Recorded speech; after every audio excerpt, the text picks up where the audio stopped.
অন্যান্য প্রাণী, আর আমরা হলাম কম। এবার আল্লাহ তাআলা বলছেন ইউসাব্বিহু লিল্লাহি সামাওয়াতি ওয়া মা ফিল আরজ, পৃথিবীতে আসমানে জমিনে যা কিছু আছে সবাই আমার তাসবিহ করে। মুরগি আল্লাহর ইবাদত করে, হাঁস আল্লাহর ইবাদত করে, গরু আল্লাহর ইবাদত করে, ভেড়া আল্লাহর ইবাদত করে, তাই তো? জি। আচ্ছা তাহলে বলুন তো দেখি, কোনদিন আপনি এটা দেখেছেন যে একটা বাঘ আর একটা বাঘকে সুযোগ পেয়েছে বলে তাকে তলোয়ার নিয়ে হত্যা করে দিয়েছে? দেখেছেন? দেখেননি। আপনি কোন পৃথিবীর নিকৃষ্ট একটি প্রাণী, তার নাম কুকুর, কোন কুকুরকে আপনি দেখেছেন যে একটা কুকুর আর একটা কুকুরকে মেরে কামড়িয়ে কামড়িয়ে খেয়ে নিচ্ছে তার মাংসগুলো? দেখেছেন জীবনে? দেখতে পাবেন না, কখনই দেখতে পাবেন না। পৃথিবীর অন্য কোন প্রাণী অপরের সম্পদ চুরি করে নিতে পারে? পারে না। মানে এক কথাতে বোঝা যায় পৃথিবীর অন্যান্য সকল প্রাণী অপরাধ থেকে তারা মুক্ত, তারা কোনোদিন অপরাধে জড়িত হয় না। কিন্তু পৃথিবীতে একটি মাত্র প্রাণী আছে যারা বিভিন্ন অপরাধের সঙ্গে জড়িয়ে পড়ে, তার নাম মানুষ। এরা এত বড় অপরাধ করে যে ক্ষমার অযোগ্য। সোশ্যাল মিডিয়ার মাধ্যমে আপনারা দেখেছেন যে কিছুদিন আগে বিহার থেকে একটা মেয়ে তার একটা কুমারী মেয়েকে সাথে নিয়ে, তার একটা বাচ্চা ছেলেকে সাথে নিয়ে বিহার থেকে ট্রেনে উঠেছেন বহরমপুর, মুর্শিদাবাদে ডাক্তার দেখাতে যাচ্ছেন। রাত্রি 2টোর দিকে নেমেছে খাগড়াঘাট স্টেশনে। দেখেছেন সোশ্যাল মিডিয়াতে, এটা তোলপাড় চলছে। খাগড়াঘাট স্টেশনে নেমেছে তার মা, তার কুমারী মেয়ে আর তার একটা বাচ্চা ছেলে। মেয়েটা নামার পরে তার মাকে বলছে, মা, তা বলছে কি? বলছে আমার পেচ্ছাপ পায়খানার প্রয়োজন আছে। তা মা তখন বলছে খাগড়াঘাট স্টেশন ছোটখাটো স্টেশন, কোথায় কি হবে? এক কাজ কর, তুই 1 লোটা পানি বা 1 বোতল পানি নিয়ে সাইডে কোনো মাঠের দিকে যা, গিয়ে পেচ্ছাপ পায়খানা করে তারপরে আবার আয়। মেয়েটা পানি নিয়ে পেচ্ছাপ পায়খানা কোনো একটা কিছু করার জন্য প্ল্যাটফর্ম থেকে নিচে নেমেছে। 3 জন যুবক ছেলে ওই অবস্থাতে তাকে ধরে নিয়ে কোনো পাটের জমির ভিতরে ঢুকিয়ে ধর্ষণ করে তার লজ্জাস্থানে চাকু দিয়ে খুঁচে দিয়েছে। 21 দিন বহরমপুর হসপিটালে ভর্তি থাকার পরে কিছুদিন আগে মেয়েটা মারা গেছে। মেয়ের মা লিখিত অভিযোগ করেছে বহরমপুর থানাতে, আসামিরা ধরা পড়েছে। বহরমপুর কোর্টকে অজস্র ধন্যবাদ, বিচারককে অজস্র ধন্যবাদ যে রায় দিয়েছেন বিচারের যে 3 জনার যাবজ্জীবন জেল। 3 জনা কিন্তু আর কেউ নয়। ওটা বললে বা সোশ্যাল মিডিয়াতে অন্যরকম হবে, নাম বলবো না যে কারা, বুঝে নেন আপনি কারা ছিল। আল্লাহু আকবার। এটা মানুষের পক্ষে সম্ভব। তাহলে পৃথিবীতে গরু, ছাগল, হাঁস, মুরগি সবাই আল্লাহর ইবাদত করছে, এতেও আল্লাহর মানে মনোপুত হলো না, এতেও আল্লাহ সন্তুষ্টি অর্জন করলেন না। তারপরেও আমাদের মতো খুনি, আমাদের মতো বাটপার, আমাদের মতো ধোঁকাবাজ, আমাদের মতো বদমাইশ আমাদেরকে পৃথিবীতে পাঠাতে হলো কেন? এই জায়গাটা আসার জায়গায় অনেকক্ষণ ঘুরে ঘুরে এলাম। আল্লাহ বলছেন ওমা খালাকতুল জিন্না ওয়াল ইনসা ইল্লা লিয়াবুদুন, মানুষকে শুধুমাত্র আমি পাঠিয়েছি ইবাদত করার জন্য। কি করার জন্য? ইবাদত। গরু ইবাদত করে, আগে বলেছি, ছাগল ইবাদত করে, ভেড়া ইবাদত করে, সবাই ইবাদত করে। আল্লাহ কারোর ইবাদতে সন্তুষ্টি হলেন না। মানুষের ব্যাপারে বলছেন মানুষ আর জিনকে তৈরি করলাম আমার ইবাদত করার জন্যে। এবার আপনাকে আর একটা কথা বলি, দেখুন মানুষের পক্ষে যেটা সম্ভব হবে গরুর পক্ষে সেটা হবে না। হবে? হবে না। ছাগলের পক্ষে যেটা সম্ভব হবে মানুষের পক্ষে সেটা সম্ভব হবে না। কখনোই হবে না। আল্লাহ তাআলা আমাদেরকে এই কারণে পৃথিবীতে পাঠিয়েছেন। কি করতে পাঠিয়েছেন? আল্লাহ তাআলা বলছেন আমি তোমাদেরকে ইবাদত করতে পাঠিয়েছি। তারপরে আল্লাহ সুবহানাহু ওয়া তাআলা অন্য আরেক জায়গাতে বলছেন ওয়াল্লাযী আরসালা রাসূলাহু বিল হুদা ওয়া দীনিল হক লিইয়ুযহিরাহু আলাদ দীনি কুল্লি ওয়ালাউ কারিহাল মুশরিকুন। আল্লাহ তাআলা বলছেন মানুষকে পৃথিবীতে পাঠানোর দ্বিতীয় আমার উদ্দেশ্য হচ্ছে এই, যে উদ্দেশ্যগুলো পৃথিবীর অন্যান্য নবী এবং রাসূলদের কাছে প্রয়োগ করা হয়েছিল। আল্লাহ তাআলা বলছেন আমি পৃথিবীতে যত নবী এবং রাসূলকে পাঠিয়েছি সকলকে সঠিক হক দিন দিয়ে পাঠিয়েছি। তারপরে তাদের দায়িত্ব দিয়েছি লিইয়ুযহিরাহু আলাদ দীনি কুল্লি, সারা পৃথিবীতে যত মতাদর্শ আছে, সারা পৃথিবীতে যত দিন আছে, সারা পৃথিবীতে যত হুকুম আহকাম আছে, তার মধ্যে কোরআনের হুকুম শ্রেষ্ঠ, আল্লাহর দ্বীন শ্রেষ্ঠ, এইটা প্রমাণ করতে হবে। এই কারণে নবী এবং রাসূলদেরকে পাঠানো হয়েছে।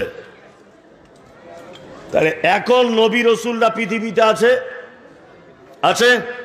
নাই। তাহলে পৃথিবীতে মানুষকে পাঠানোর দ্বিতীয় উদ্দেশ্য কি?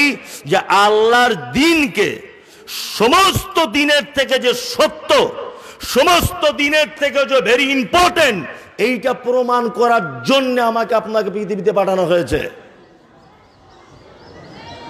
তাই না? ইসলাম সর্বশ্রেষ্ঠ কি না? শ্রেষ্ঠ, অবশ্যই শ্রেষ্ঠ। এটা ঈমান আছে, ঈমান আছে। আমি মাঝে সাঝে অবাক হই, অবাক। আমাদের নবী মুহাম্মদ সাল্লাল্লাহু আলাইহি ওয়াসাল্লাম তিনি বলেছেন যে তোমরা কি করো? বসে পানি পান করো। এক গ্লাস পানি পান করলে 6টা সুন্নত ব্যবহার করতে হয়। কটা? 6টা। এক নম্বর হচ্ছে আপনাকে দেখে পান করতে হবে, বিসমিল্লাহ বলতে হবে, ডান হাতে পান করতে হবে, 3 নিঃশ্বাসে পান করতে হবে, আর পান করা হয়ে গেলে আপনাকে বলতে হবে আলহামদুলিল্লাহ। এটা হচ্ছে সুন্নত। কি বলছি বুঝতে পারছেন না? আল্লাহ নবী সাল্লাল্লাহু আলাইহি ওয়াসাল্লাম বলেছেন কেউ যদি মনে করে আমি পানি পান করব, অবশ্যই সে যেন বসে পান করে। এটা হাদিসে আছে না নেই? আছে, আছে। কেন দাঁড়িয়ে পানি পান করলে ক্ষতি কি? আল্লাহু আকবার। আজকে আমি মোবাইলে একটা ওয়েবসাইটে গিয়ে দেখছিলাম যে দাঁড়িয়ে পানি পান করলে ক্ষতি কি আর বসে পানি পান করলে উপকার কি। একটা বৈজ্ঞানিক তথ্য আপনাদের সামনে উপস্থাপন করছি, দেখুন তো উপস্থাপনটা আপনার কাছে ভালো মনে হচ্ছে কিনা।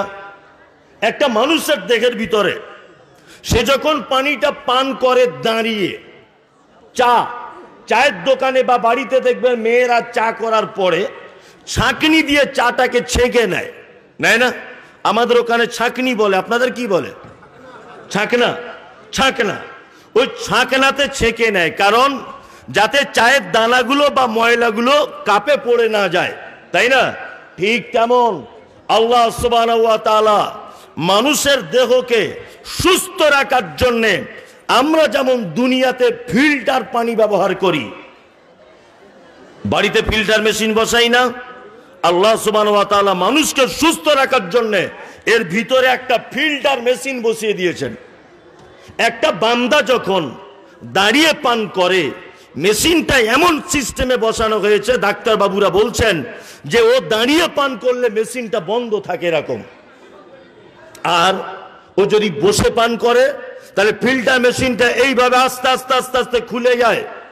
আর ও যখন পানিটা পান করে পাকস্থলীতে যাবার আগে পানি সর্বপ্রথম ফিল্টারে পৌঁছায়, ফিল্টারে পানিটা শোধন করে এবং তার ভিতরে কোনো আবর্জনা আছে কিনা ওইটাকে ভালো করে ছেঁকে নিয়ে তবে তার পাকস্থলীতে হিট করা হয়। আর একটা মানুষ যদি দাঁড়িয়ে যদি পানি পান করে তাহলে বলছে ফিল্টার বন্ধ থাকবে, পানিটা পরিষ্কার হবে না, ডাইরেক্ট গিয়ে তার পাকস্থলীতে হিট করবে।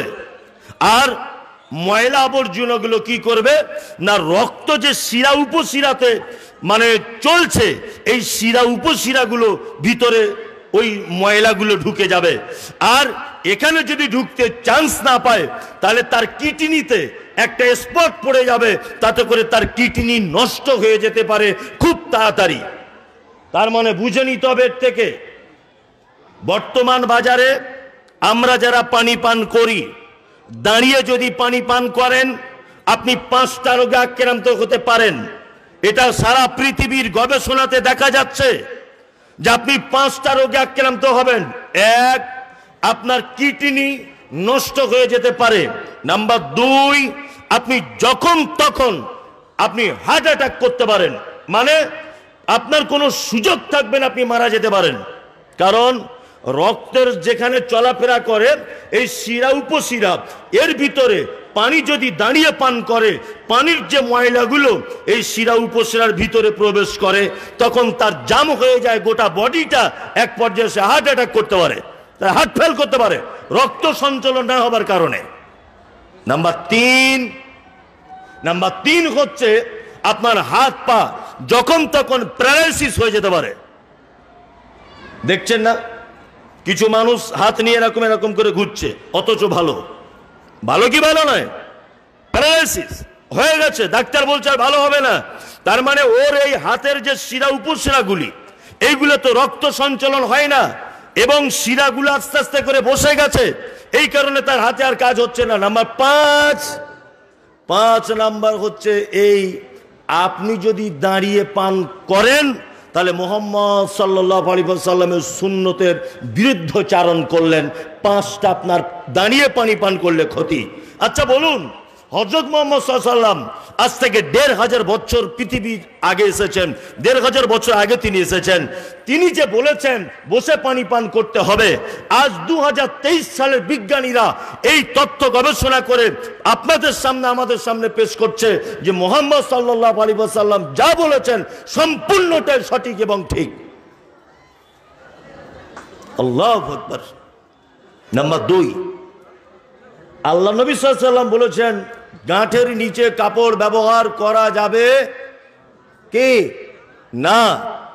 এই গাঁটের নিচে কাপড়, এই যে প্যান্ট, শার্ট, আপনার প্যান্ট, পায়জামা বা আপনার লেগিংস, যা কিছু বলেন, মেয়েদের আলাদা ছেলেদের আলাদা, যদি কেউ ইচ্ছাকৃত অহংকারের ছলে যদি সে গাঁটের নিচে কাপড় ঝুলিয়ে পড়ে, তাহলে এই পা কোথায় যাবে?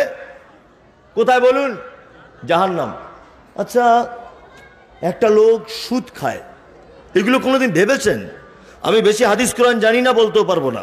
যারা আমাকে নিয়ে এসেছেন জানেন আমি কেমন বক্তব্য রাখি। যারা সুদ খায়, যারা ব্যভিচার করে, যারা অপরকে হত্যা করে, যারা অপরের সম্পদকে লুণ্ঠন করে, আচ্ছা বলুন তো এরা বড় পাপী না গাঁটের নিচে যে কাপড় ব্যবহার করেছে? হযরত মুহাম্মদ সাল্লাল্লাহু আলাইহি ওয়াসাল্লাম এই লোকটার ব্যাপারে যত কঠিন কথা বলেছেন, অন্যান্য লোকের ব্যাপারে, সাধারণ কোন পাপের ব্যাপারে এত বড় কথা বলেছেন না। সাধারণ পাপ ব্যভিচার এত মারাত্মক বড় পাপ, কিন্তু সাধারণ ছোটখাটো পাপের ভিতরে আল্লাহ নবী সাল্লাল্লাহু আলাইহি ওয়াসাল্লাম বলেছেন ইচ্ছাকৃত যদি কেউ তার কাপড় গাঁটের নিচে দিয়ে যদি পড়ে, তাহলে তার পা কোথায় থাকবে? জাহান্নাম। এত বড় কথা কেন বললেন? ভাই আপনারা একটু বসুন। যাই হোক, আলোচনা মাঝখানে কথা বললে আলোচনা ছেড়ে যায়। তাহলে মুহাম্মদ সাল্লাল্লাহু আলাইহি ওয়াসাল্লাম সামান্য একটা ব্যাপারে কি বললেন? জাহান্নাম। চলুন, আল্লাহু আকবার। এগুলো যখন পড়ি, মানে আসলে পড়াশোনা না করলে তো কিছু পাওয়া যায় না। আজকেই পড়ছিলাম, পড়তে পড়তে এই তথ্যগুলো সব বার করেছি যে একটা পুরুষ মানুষের যৌবনের যে একটা হরমোন, এই হরমোনটা থাকে এই আপনার এইখানে, এই যে এই জায়গাটায়, আমার দিকে তাকান, এই যে এই গাঁঠে, এই জায়গাটা পায়ের এই জায়গাটা এক রকমের একটা হরমোন থাকে। বিজ্ঞান বলছে যে কোনো মানুষ যদি দীর্ঘদিন যাবত এই জায়গাটাকে যদি ঢেকে রাখে, তাহলে তার সেক্স পাওয়ার কমে যাবে।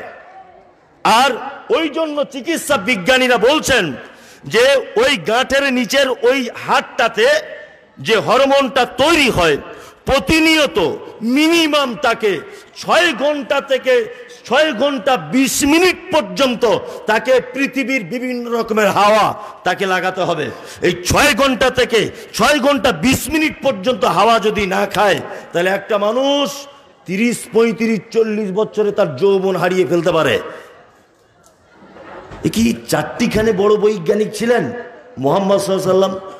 ছিলেন কি ছিলেন না বলুন? আল্লাহু আকবার।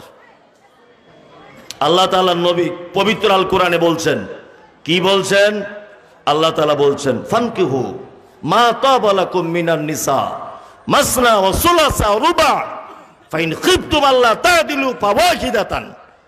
কোরআনে এসেছে, আল্লাহ তাআলা বলছেন, অনেক মানুষ আছে যারা মুসলিমদের অর্থাৎ হাদিস এবং কোরআনকে যারা কলঙ্কিত করে দিচ্ছে। অনেকজন আছে, আছে না নেই? আছে না? আছে। কিছুদিন আগে একটা নাস্তিক উঠেছিল, বাংলাদেশের উঠেছিল না নাস্তিক। আসলে নাস্তিক বলে কেউ হয় না, পৃথিবীতে নাস্তিক বলে কিছু নেই। এটা আমার নিজস্ব গবেষণার কথা বলছি। নাস্তিক বলে কিছু হয় না, ওর নাম গরু দেওয়া যেতে পারে, বুঝলেন না? ওর নাম অন্য কিছু দেওয়া যেতে পারে, নাস্তিকও নয়। নাস্তিক আলাদা। ও বলছিল কিছুদিন আগে ইসলামের বিভিন্ন ব্যাপারগুলোকে নিয়ে মন্তব্য করছিলেন না? করছিলেন। আপনাদেরকে আমি একটা কথা বলে রাখছি, শুনে নেন। নাস্তিক সর্বপ্রথম বলে রাখছি, এটা কেউ হয় না।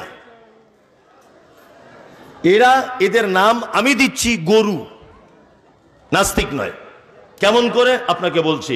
আমি মমতাজুল ইসলাম, বা আপনি 1 প্লেট বিরিয়ানি খাচ্ছেন, গপ গপ গপ গপ করে খাচ্ছেন, বিরিয়ানিটা খুব টেস্ট। আচ্ছা বলুন তো, এই বিরিয়ানিটা পিছনে একজন ভালো দক্ষ রাঁধুনি আছে না নেই? কথা বলুন, আছে? আছে। আমি মমতাজুল ইসলাম এখন স্টেজে বক্তব্য রাখছি এই মাইকে। আচ্ছা বলুন তো, মাইকের পিছনে একজন আবিষ্কারক আছে না নেই? আছে? আছে। আমি এখন একটা গান শুনলাম, এ দুনিয়া এ মাহফিল তেরি কাম কি নেহি। আচ্ছা বলুন তো, এই গানের পিছনে একজন গায়ক লুকিয়ে আছে না নেই? আছে? আছে। তার মানে বোঝা যাচ্ছে যে সারা পৃথিবীতে কর্তা ছাড়া কর্ম অচল। কর্ম যেখানে আছে কর্তা থাকতে হবেই। প্রত্যেক দিন পূর্ব দিকে সূর্য উদিত হয়ে পশ্চিম দিকে আস্তে আস্তে করে ডুবে যায়, আমাদের দৃশ্যের বাইরে চলে যায়।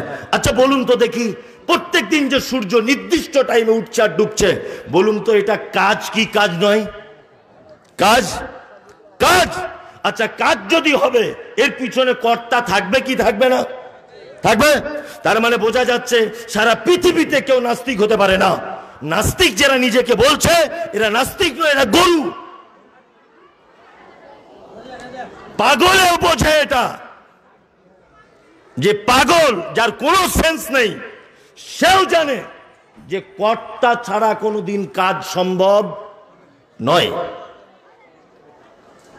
এই গাধা সোশ্যাল মিডিয়াতে বলছে যে মুসলমানদের 4টে করে বিয়ে করার কথা বলা আছে কোরআনে। এটা চরম অন্যায় বলেছে। 4টে বিয়ে করবে কেন মুসলমানরা? বলছে না? বলেছে। 4টে বিয়ে করা তো কোথাও নেই, তো কোথাও নেই। কে বলেছে ইসলামে 4টে বিয়ে? আপনাকে বিয়ের ব্যাপারটা একটু বোঝানোর আমি চেষ্টা করছি, খুব আস্তে আস্তে করে বুঝুন। সর্বপ্রথম আপনাকে জেনে নিতে হবে যে বিয়ে ইসলামে কয় প্রকারের, এটা জানতে হবে।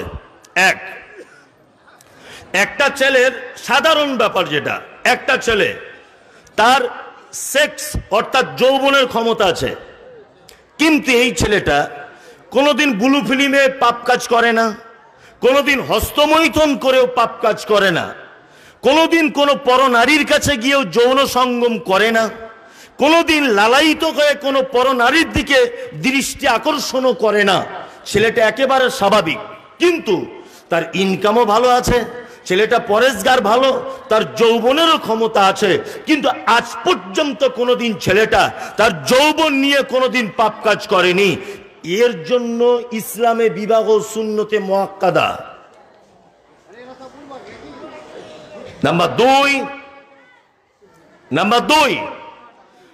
দুই হচ্ছে যে এমন একটা যুবক যাকে বিয়ে না দিলে সে পতিতালয়ে চলে যাচ্ছে, রাত্রের বেলায় সে চলে যাচ্ছে ব্লু ফিল্ম দেখতে, সে মোবাইলে খারাপ ভিডিও দেখছে, সে হস্তমৈথুন করছে, সে জলসাতে নারী দেখলে তার লালা ঝরছে। এই রকম পুরুষ মানুষ তার যদি যৌবন চলেই আসে, এর জন্য বিবাহ ফরজ। দুই কোয়ালিটির হলো। নাম্বার 3, আর একটা কোয়ালিটি জেনে যান যে বিবাহ করতে মানা কার? যার যৌবনের অক্ষমতা রয়েছে, শারীরিক সম্পর্ক ভালো নেই, সে এটা জানে যে আমি যদি কাউকে বিয়ে করি, আমি আমার স্ত্রীকে যদি পরিপূর্ণ তৃপ্তি দিতে না পারি, তাহলে আমার স্ত্রী পরকীয়াতে লিপ্ত হতে পারে, আমি অপারক। তাই এর জন্য বিভিন্ন ইসলামিক স্কলাররা বলছেন যে বিবাহ বৈধ নয়, ও বিবাহ করতে পাবে না। এইবার আপনাকে বলে দিলাম, তার মানে বোঝা গেল বিবাহ করা ফরজ সবার জন্য নয়, বিবাহ করা সর্বসম্মতিক্রমে সুন্নত। ভালো করে বোঝার চেষ্টা করুন। এইবার আপনাকে আর একটা কথা বলছি। আচ্ছা বলুন, দাঁতন, আল্লাহ নবী সাল্লাল্লাহু আলাইহি ওয়াসাল্লাম মেসওয়াক করতেন, মেসওয়াক বুঝেন তো? আচ্ছা বলুন তো, এটা সুন্নত কি সুন্নত নয়? কথা বলুন, সুন্নত। আচ্ছা বলুন, আপনাদের এই মজলিসে বা আপনাদের মালদা জেলাতে দুটো একটা লোককেও দেখতে পাওয়া যায় কি যায় না, যে লোকটা প্রত্যেক ওয়াক্তে বা প্রতিদিন দাঁতন করে? দেখতে পাওয়া যায় কি যায় না? যায়। এটা সুন্নত বলে দেখতে পাওয়া যায়। দাড়ি, এটা সুন্নত, বোঝার চেষ্টা করুন। আচ্ছা বলুন, এই দাড়িওয়ালা লোক আমাদের সমাজে দেখতে পাওয়া যায় কি যায় না? যায়। এটা সুন্নত। আতর, এটা ব্যবহার করা সুন্নত। আমাদের সমাজের কিছু মানুষকে আতর লাগাতে দেখতে পাওয়া যায় কি যায় না? যায়। এটা সুন্নত। একটা লোককে আপনি দেখান মালদা জেলাতে যে 4টে বউ একসাথে নিয়ে সংসার করছে, একটা লোক দেখান। এখানে কেউ আছেন যে একসঙ্গে 4টে বউ নিয়ে সংসার করছেন? কেউ আছেন? একজনও নেই। তার মানে এটা সুন্নত নয়। এই যে গাধা বলছে যে ইসলামের 4টে বিয়ে করা সুন্নত, কে বলেছে সুন্নত? সুন্নত নয়, এটা অনুমোদন। ইসলাম একটা বিবাহ করতে বলেছে। ইসলাম বলেছে তোমরা বিবাহ করো নারীদের মধ্য থেকে 2, 3, রুবা, 4। ফাইন খিফতুম আল্লাহ তাআদিলু ফাওয়াহিদাতান। তুমি যদি মনে করো যে আমি 4টে বউ নিয়ে ইনসাফ করতে পারবো না, সমান চোখে দেখতে পারবো না, তাহলে তোমার জন্য একটাই যথেষ্ট। একটা মানে অপশনালি আছে আরো 3টে বিভিন্ন অপশানে। আপনি বিবাহ করেছেন, আপনার স্ত্রী বাচ্চা কাচ্চা হচ্ছে না, আপনি আরেকটা বিবাহ করতে পারেন। আর আপনাকে এটাও বলে দিচ্ছি, শুনে রেখে দেন, আল্লাহ পবিত্র আল কোরআনে যে পথ ও পদ্ধতির কথা বলেছে, সারা পৃথিবীর কোনো গবেষণার ক্ষমতা নেই একটা শব্দ এদিক ওদিক করার। আছে? নাই। প্রমাণ আপনাকে কিছু সমীক্ষা দিচ্ছে, এখন শুনতে থাকুন। নাম্বার 1, আমেরিকাতে বর্তমানে পুরুষের থেকে নারীর সংখ্যা 1,78,000 বেশি। আমেরিকাতে। ভারতবর্ষে 2017 সালের গণনা অনুযায়ী প্রত্যেক 1000 পুরুষ যদি জন্ম হয়, নারী জন্ম হচ্ছে 929টা। তার মানে ভারতবর্ষেও 1000-এর ভিতরে নারী পুরুষের 71টি নারী এখনো পর্যন্ত শর্ট। বোঝার চেষ্টা করুন ইসলাম কত সুন্দর। ভারতবর্ষে একটা পুরুষ মানুষ জন্ম হচ্ছে 1000, আর 1000 নারী জন্ম হয় না, কিন্তু জন্ম হচ্ছে কটা? 929টা। তার মানে এখনো 71টা মহিলার শর্ট, তাই তো? কম আছে। হ্যাঁ, এবার আপনাকে বলছি, ধরে নেন এই 1000 পুরুষ মানুষ যদি বলে আমি বিয়ে করব, আমি কি করব? বিয়ে করব। সরি, ভুল বললাম, যে 1000 নারী জন্ম হচ্ছে আর পুরুষ জন্ম হচ্ছে কটা? 929টা। তাহলে এবার আপনাকে বলছি, এখন এই পুরুষ মানুষগুলো যদি বলে যে আমরা বিবাহ করব, সবাই একটা একটা একটা করে। তাহলে বলুন তো 71টা নারী বেশি হচ্ছে কি হচ্ছে না? হচ্ছে কি হচ্ছে না? তাহলে এই 71টা নারী কি করবে? ব্যভিচার করবে, পতিতালয়ে যাবে, মালদা বিভিন্ন হোটেলে গিয়ে রাত কাটাবে, নাউজুবিল্লাহ, এটা করবে? কি করবে? পুরুষের থেকে নারীর সংখ্যা বেশি, কি করবে? আল্লাহু আকবার। আল্লাহ সুবহানাহু ওয়া তাআলা বলেছেন, তোমরা যদি প্রয়োজন মনে করো আর ইনসাফ যদি করতে পারো, তুমি দুটো বিবাহ করতে পারো, দুটো স্ত্রীকে রাখতে পারো, কোনো অসুবিধা নাই। আমাদের সমাজ চলেছে বেঁকা পথে। এখন আমি মমতাজুল ইসলাম, আমি খুব টাকা পয়সা এখন ইনকাম করি, আমি যদি কালকে একটা মেয়েকে যদি বিবাহ প্রস্তাব যদি দিই, তাহলে মেয়ের বাপ এক চান্স এটা বলবে চরিত্র খারাপ, বলবে কি বলবে না? বা আমি যদি দুটো বিয়ে যদি করি, আর আপনার যদি শোনেন মমতাজুল ইসলাম দুটো বিয়ে করেছে, তাহলে কি মনে হবে?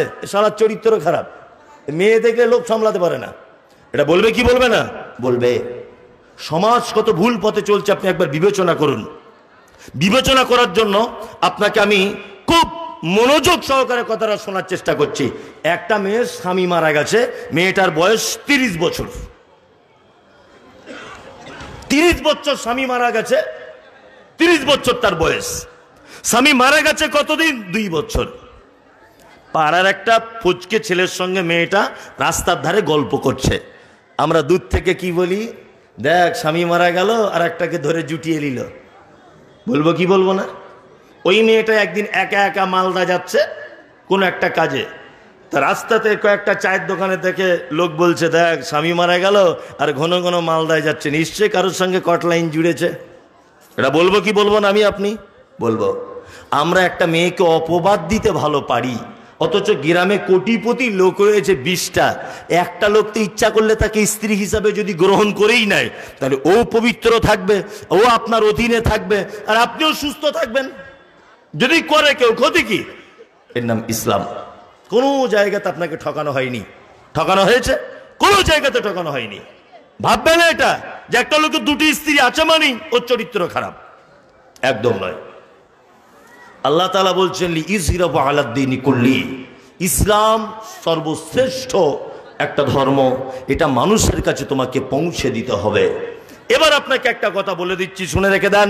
আপনার কাছে একটা প্রশ্ন আসতে পারে যে মমতাজুল সাহেব, এই দেশে পঞ্চায়েত থেকে শুরু করে এ দেশের প্রধানমন্ত্রী পর্যন্ত নাস্তিকে ভরপুর, ভরপুর কিনা বলুন? আজকে বড় দুঃখ লাগছে, খুব বড় দুঃখ, যে মুসলিমরা যারা রাজনৈতিক দলের সঙ্গে যুক্ত, মুসলমান ঘরের ছেলে, রাজনৈতিক উচ্চ পদস্থ যারা উঠে গেছে, আজকে দেখতে পাচ্ছি দুর্গাপুজোর ঠাকুর, দুর্গাপুজোর মণ্ডপে গিয়ে কাঁচি দিয়ে ফিতা কেটে ঠাকুরের পূজা উদ্বোধন করছে মুসলমানেরা। করছে কি করছে না? করছে। অনেক মুসলমানকে দেখতে পাওয়া যাচ্ছে। অথচ আল্লাহর ভাষা, অদ্দুলাউ তুদহিনু ফায়ুদহিনুন, নবী তারা যতই রণকৌশল করুক, আপনাকে যতই তারা প্রলোভন দেখাক, অদ্দুলাউ তুদহিনু ফায়ুদহিনুন, কখনো আপনি তাদের সঙ্গে আপোষ করতে যাবেন না। মুহাম্মদ সাল্লাল্লাহু আলাইহি ওয়াসাল্লাম যদি বলতেন, আবু জেহেল তুমি 360টা দেবদেবীর পূজা করছো, ওটাও ভালো, আর আমি যেটা এক আল্লাহকে ডাকছি এটাও ভালো, তুমি ওটা করলে করতে পারো, ওটা খুব একটা সমস্যা নেই, তবে এক কাজ করো, যখন মুহাম্মদ সাল্লাল্লাহু আলাইহি ওয়াসাল্লাম বলে দিলেন মিরাজ থেকে ফেরত আসার পরে 360টা দেবদেবীর তোমরা যে পূজা অর্চনা করো এগুলো একেবারেই খারাপ, এগুলো একেবারেই ভুল, তখন মুহাম্মদ সাল্লাল্লাহু আলাইহি ওয়াসাল্লামকে মক্কা থেকে তাড়িয়ে দেওয়া হলো, মদিনাতে এতদিন ঠিক ছিলেন। আল্লাহ তাআলা বলছেন, অদ্দুলাউ তুদহিনু ফায়ুদহিনুন, আপনি আপোষ করতে যাবেন না, কখনো আপোষ করতে যাবেন না। ইসলামে আপোষ হারাম, অবৈধর সঙ্গে আপোষ করা কি যাবে না। শুধুমাত্র 4-5টা ভোট পাওয়ার জন্য মুসলিম বলে দাবি করে ও হজ করে আসার পরে নামের আগে হাজি, ওই লোকটাকে দেখছি ঠাকুরের সামনে মাথা নত করছে। আল্লাহু আকবার, এত নিচে নামতে হয়? হ্যাঁ, সারা পৃথিবীতে একটা হতভাগা জাতি আছে, তার নাম মুসলিম, যে তার নিজের অস্তিত্বকে বজায় রাখতে পারে না, যে তার নিজের আভিজাত্যকে বজায় রাখতে পারে না। যে তার নিজের সিস্টেম বজায় রাখতে পারে না, তার নাম হচ্ছে মুসলিম। জীবনে আপনি কোনোদিন মুসলিম অফিসের ভিতরে বসে আছে একটা হিন্দু ছেলেকে আপনি দেখেছেন ঢোকার সময়তে বলছে আসসালামু আলাইকুম স্যার আসবো? জীবনে দেখেছেন? দেখবেন না। কিন্তু একজন অফিসার বসে আছে চার দেওয়ালের মাঝখানে, একটা মুসলিম ছেলে প্রথমেই গেটে ঢুকে বলছে নমস্কার স্যার আসবো? করছে কি করছে না? মানে আমি আমার নিজস্ব ঐতিহ্য, আমার নিজস্ব সংস্কৃতি, আমার নিজস্ব ট্র্যাডিশনাল সবকে জাহান্নামে দিয়ে দিয়েছি। এখন ইসলাম শ্রেষ্ঠ এটা প্রমাণ করব কি করে? প্রমাণ করার জায়গা আছে বলুন? নেই। কি করে প্রমাণ করবেন ইসলাম শ্রেষ্ঠ? একটা মাত্র রাস্তা আছে, একটা বলে দেবো। এক দেখুন, আপনার বডিটাকে দিয়ে, আপনার এই বডিটাকে দিয়ে এখন ইসলাম কি করতে হবে? প্রতিষ্ঠা করতে হবে। আপনাকে একটা কথা বলে রেখে দিচ্ছি, খুব মনোযোগ সহকারে শুনুন। মানুষের দেহে, আমরা যে ভারতবর্ষে বসবাস করি, আচ্ছা বলুন তো এই টোটাল ভারতবর্ষের একটা দায়িত্বশীল মানুষ একজন আছে না নেই? আছে। আমরা যদি এই মানুষটির বিপক্ষে যদি চলি, তাহলে আমাকে অ্যারেস্ট করা হবে কি হবে না? হবেই। নাম্বার 2, আপনি ইসলাম প্রতিষ্ঠা করবেন কি করে? প্রথমে আপনি আপনার বডিটাকে কন্ট্রোল করুন। রাস্তাঘাটে চলতে গিয়ে অনেক মানুষ বলে এই অমুকের দাড়ি নেই, বলে না? এই অমুক সুদে টাকা খাটায়, বলে না? এই অমুক মৌলভী সাহেব এই করে, বলে না? তুমি অপরের দোষগুলো নিজের চোখে দেখতে পাচ্ছ, কিন্তু তুমি তোমার বডিটাকে এখনো পর্যন্ত কন্ট্রোল করতে পারেননি। একটা কথা মাথায় রাখুন, আমরা একটা দেশে বসবাস করি, এদেশের একজন নেতা আছে, তার অধীনে আমরা বসবাস করি। ওই নেতার বিপক্ষে যদি আমরা যাই, তাহলে এদেশে টিকতে পারবো না। ঠিক তেমন আমাদের টোটাল অঙ্গ প্রত্যঙ্গ, এই যে পায়ের নখ, এই যে পায়ের পাতা, এই যে হাত, এই যে পেট, এই যে মাথা, এই যে নাক, এই যে কান, এই যে চোখ, এই টোটাল অঙ্গ প্রত্যঙ্গের একটা বডির হেড একজনকে করা হয়েছে, একজনকে দায়িত্ব দেওয়া হয়েছে টোটাল বডিটাকে কন্ট্রোল করার জন্য। বলুন তো দায়িত্বশীল অঙ্গটার নাম কি? মাথা। ইয়েস। কাতলামারির মোজাম্মেল সাহেব কমিটির বিপক্ষে যদি কথা বলে, চাকরি টিকতে পারে না, কখনোই পারে না। গ্রামের লোকের উপরে যদি তিনি মাতব্বারি করতে চান, এটা দুনিয়াবি সিস্টেম, কখনোই চাকরি টিকতে পারে না। তার মানে বোঝা যায় সারা পৃথিবীর প্রতিটা সিস্টেমের এটা হচ্ছে এই নিয়ম, যে সেটা হচ্ছে এই যে দায়িত্বশীল মানুষের কথার অবাধ্য হওয়া যায় না।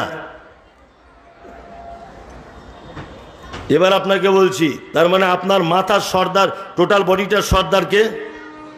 মাথা, তাই না? আলহামদুলিল্লাহ। টোটাল পার্টসের আলাদা আলাদা কাজ, হাত পায়ের সব আলাদা নয়, আলাদা। এর দায়িত্ব কি? ভাত মাখিয়ে মুখে তুলে দেওয়া। দাঁতের কি কাজ? চিবিয়ে নেওয়া। জিভের কি স্বাদ গ্রহণ করা। চোখের কি কাজ? কি খাচ্ছি ওটা দেখা, তাই না? একটা ডিপার্টমেন্ট। আপনার মাথা, বারবার আপনি সুদের টাকা গ্রহণ করতে চাইছেন, ও এখান থেকে নক করছে সুদ হারাম, নিবি না, সুদ হারাম। আপনি একটা মেয়ের দিকে একভাবে দেখছেন কুদৃষ্টিতে, আপনার মাথা বারবার বলছে চোখে, হাদিস কোরআনে মানা করা আছে একদম পরনারীর দিকে দৃষ্টিপাত করবে না। আচ্ছা বলুন তো, আপনার পা অন্যায় কাজের জন্য আগে বেড়ে যাচ্ছে, আপনার মাথা বারবার বলছে এই এটা অন্যায়, যাবে না। এইরকম ভাবে বারবার নক করে কি করে না? করে। একটা লোক কাতলামারি এবং পার্শ্ববর্তী গ্রামের যে সমস্ত শ্রোতা বন্ধুরা আজকের জলসাতে এসেছেন, আপনি এখান থেকে একটা লোক বলুন যে গত জুম্মা থেকে আজকে জুম্মা পর্যন্ত বা গত রবিবার থেকে আজকে রবিবার পর্যন্ত আমার মাথার ব্রেন যা বলেছে আমার হাত সেই অনুযায়ী চলেছে, আমার মাথা যা বলেছে আমার চোখ তাই শুনেছে, আমার মাথা যা বলেছে আমার পা সেই পথে চলেছে, আমার মাথা যা বলেছে আমার হাত সেই জিনিস গ্রহণ করেছে। একটা লোক বলুন এক সপ্তাহে আমার টোটা বডিটাকে আমি হাদিস এবং কোরআন অনুযায়ী চালিয়েছি, একটা লোক বলুন, বলতে পারবেন? একটা লোক বলুন যে এক সপ্তাহ আমার টোটাল বডিটাকে হাদিস এবং কোরআন অনুযায়ী চালিয়েছি, বলতে পারবেন? নেই। তাহলে আপনি টোটাল বডিটার অঙ্গ প্রত্যঙ্গগুলি হাদিস কোরআন দিয়ে চালাতে সক্ষম নয়। আপনি এই আশা করেন কি করে যে ভারতবর্ষের মাটিতে নরেন্দ্র মোদী ছাড়া হযরত ওমর ফারুকের মতো একজন মানুষ মসনদে বসে যাক? এটা আমরা চাই কি চাই না? চাই যে ভারতবর্ষের নরেন্দ্র মোদীকে হটিয়ে দিয়ে হযরত আবু বকর সিদ্দিকের মতো একটা ঈমানওয়ালা লোক প্রধানমন্ত্রী হোক। এটা আমরা সকলেই চাই কি চাই না? চাই, চাই। তা আপনার দাবি দেশের প্রধানমন্ত্রী আবু বকর হোক, সে হাদিস কোরআন দিয়ে দেশ চালাক। নরেন্দ্র মোদী তো অনেক দূরের কথা, ও কেন হাদিস কোরআন দিয়ে দেশ চালাতে যাবে? ও তো ইসলামের শত্রু মানুষ। ওর পক্ষে মসজিদ ভাঙাটা স্বাভাবিক, ওর পক্ষে মাদ্রাসা ভাঙাটা স্বাভাবিক, ওর পক্ষে কোরআনের বিপক্ষে মামলা করা স্বাভাবিক, ওর পক্ষে একজন ইমামদারকে মেরে দেওয়া স্বাভাবিক, ওর পক্ষে মসজিদ আগুন লাগিয়ে দেওয়া স্বাভাবিক। তুমি মুসলিম, তুমি নিজে বলো তুমি এক সপ্তাহ হাদিস এবং কোরআন দিয়ে তুমি তোমার গোটা বডিটা পরিচালনা করতে পেরেছো কিনা? পেরেছো? পারিনি। সে কি করে গোটা দেশ চালাবে হাদিস কোরআন দিয়ে?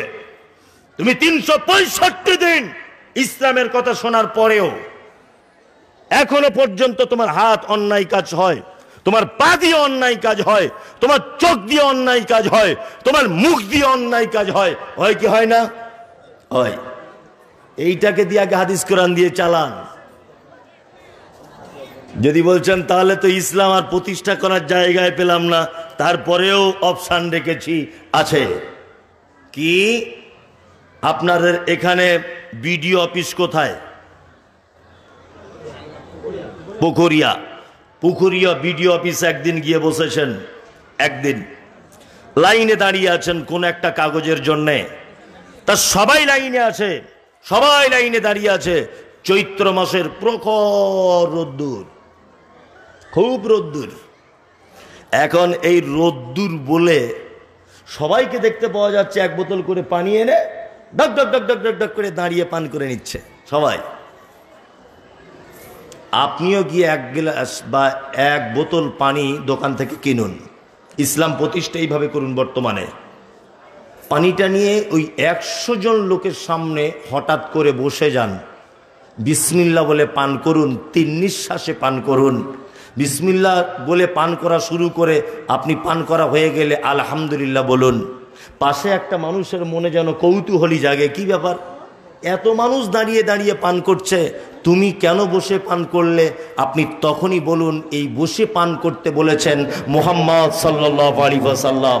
আচ্ছা বলুন তো এই হাদিসটা বর্তমান সমাজে প্রতিষ্ঠা করা সম্ভব না অসম্ভব? সম্ভব না অসম্ভব? অসম্ভব নয়, সম্ভব। সবাই গাঁটের নিচে কাপড় পরেছে। আপনি দর্জিকে গিয়ে বলুন যে গাঁটের 4 আঙুল উপরে আমার কাপড়টা তৈরি করো। দর্জি যদি তখন বলে আরে এগুলো তো সে 1980 সালের ছেলে মেয়েরা গাঁটের নিচে কাপড় পরতো, 2023 সালের তো গাঁটের উপরে নিচে করে পড়তে হবে, তুমি সেই কালের লোক নাকি এখন গাঁটের উপরে কাপড় পরতে চাইছো? আপনি তখনই বলুন গাঁটের নিচে কাপড় রাখতে বলেছেন, গাঁটের উপরে কাপড় রাখতে বলেছেন মুহাম্মদ সাল্লাল্লাহু আলাইহি ওয়াসাল্লাম। এই হাদিস প্রতিষ্ঠা করা সম্ভব না অসম্ভব? অসম্ভব না সম্ভব? সম্ভব।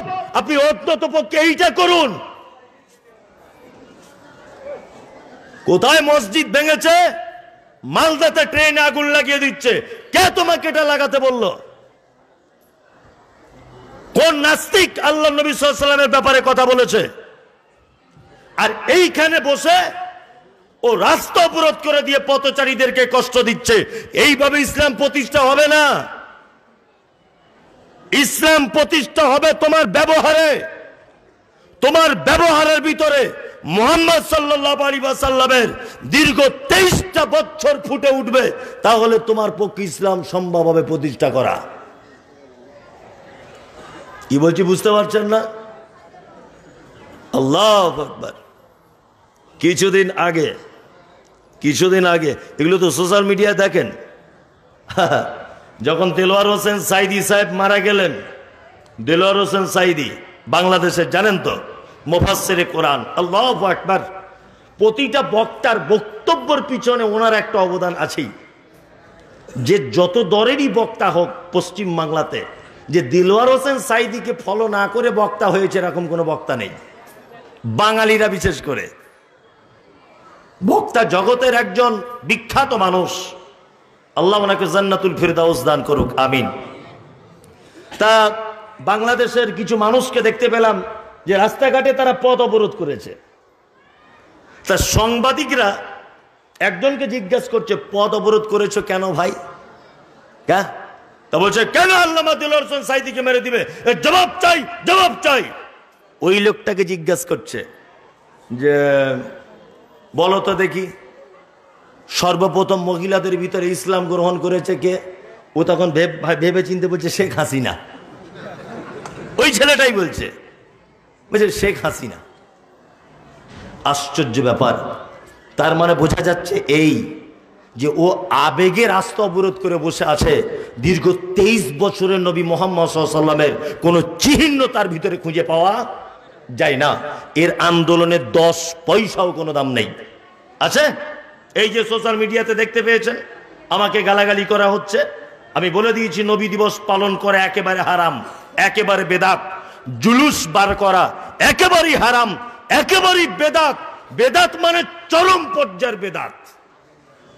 গাঁজাখোর মাতাল, মুখে দাড়ি নাই, বারমুন্ডা প্যান পরে আর এই রকম করছে, ইয়া নবী সালাম আলাইকা।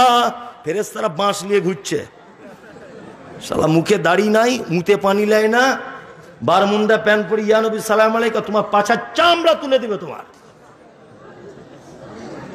এটা নবী প্রেমিক বদমাইশি। ইসলাম প্রতিষ্ঠা করুন, আপনি আপনাকে দিয়ে করুন। নাম্বার 2, অনেক মানুষকে দেখতে পাওয়া যায়, এই আমাদের মানে কিছু জমাতি ভাইরা আছেন, আমি একদম কটাক্ত করছি না, আল্লাহর কসম, কি কটাক্ত করছি না একদম, বা বিপক্ষেও বলছি না। বউ ছেলে পিলে সব বাড়িতে রেখে ভাইরা দেখছি জমাতে বার হয়ে চলে যাচ্ছে, যাচ্ছে না? যাচ্ছে। অথচ ওনার বড় ছেলে দেখছি মানে সারা রাত ঘুমিয়ে 8টার সময় ঘুম থেকে উঠছে, ফজরের নামাজ পড়ে না। হাজি সাহেবকে দেখছি বেশ ফজরের নামাজ পড়ে, সুবহানাল্লাহ সুবহানাল্লাহ সুবহানাল্লাহ, বড় তসবি মক্কা থেকে নিয়ে এসেছে, পাড়ায় পাড়ায় ঘুরছে, রাস্তাতে পায়চারি করছে, সুবহানাল্লাহ সুবহানাল্লাহ। হজ করার পরে কারুর সঙ্গে কথা বলে না, মানে একেবারে টাটকা হাজি, কারুর সঙ্গে কিছু মানে আলাপ আলোচনা নাই। ও বলছে লোকের সঙ্গে হজ টিকিয়ে রাখতেই হবে যেমন হোক করে আমার। অথচ হাজি সাহেবের 3 বেটা, একটা বেটাও ফজরের নামাজ পড়েনি। হাজি সাহেব মসজিদে আসার সময় একবার দরজাতে, শামসুদ্দিন ফজরে আজান হয়ে গেছে, বেটা উঠো, ফরজ গোসলের প্রয়োজন হলে গোসল করে নাও, নে মসজিদে চলে এসো। একটা লোক এ দায়িত্ব পালন করে না। এখন ইসলাম আমাদের নিজেদের ঘরে প্রতিষ্ঠিত হয়নি, নিজের দেহে প্রতিষ্ঠিত হয়নি, অথচ আল্লাহ তাআলা বলছেন লিইযহিরাহু আলাদ দীনি কুল্লি। সারা পৃথিবীতে নবী রাসূলদের দায়িত্ব ছিল কি? সমস্ত ধর্ম, সমস্ত মতবাদ, সমস্ত হুকুম, সমস্ত পদ্ধতির থেকে ইসলাম শ্রেষ্ঠ, এইটা প্রমাণ করে দিয়ে তবে আসতে হবে। নবীরা পেরেছিলেন কি পারেননি? অবশ্যই পেরেছিলেন, অবশ্যই পেরেছিলেন। আমাদের 3 নম্বরে পৃথিবীতে পাঠানোর আর একটা কারণ, আল্লাহ তাআলা বলছেন লিয়াবলুয়াকুম আইয়ুকুম আহসানু আমালা। পৃথিবীতে তোমাদেরকে এই কারণে পাঠিয়েছি যে তোমাদের মধ্যে থেকে দেখতে চাইছি, আমি পরীক্ষা করব যে উত্তম আমল কে করে আসে। এই জায়গাটা বলতে গেলে এখন অনেক গেঁড়া কল, তবু আমি কথাগুলো একটা একটা করে বলার চেষ্টা করছি, বোঝার চেষ্টা করুন। আপনার কাছে এটা আমার বিনীত অনুরোধ। 1, আল্লাহ তাআলা বলছেন তোমাদেরকে পরীক্ষা করব উত্তম আমল কে করেছো বলো। তার মানে বোঝা যাচ্ছে যে আমলের ভিতরেও ভেজাল আছে, তাই না? আমলের ভিতরেও কি ভেজাল আছে? এইখানেই থেকে প্রমাণ হলো আল্লাহ বলছে উত্তম আমল। আল্লাহ তো এ কথা শুধু ডাইরেক্ট বলতে পারতেন যে তোমাদের ভিতরে কে আমল করে, কিন্তু এখানে ব্যবহার করা হয়েছে আহসানু আমাল, উত্তম আমল, উৎকৃষ্ট আমল তোমাদের ভিতরে কে করবে, এইটা পরীক্ষা করার জন্য পৃথিবীতে তোমাদেরকে পাঠানো হয়েছে। আপনার কাছে খুব বিনীত অনুরোধ, সব আমল কিন্তু আমল নয়। কিছু আমল আছে যেগুলো একেবারেই বেকার, একেবারেই ভ্রান্ত আমল, যে আমলের কোনো অস্তিত্ব খুঁজে পাওয়া যায় না। ইসলাম কত সহজ না কঠিন?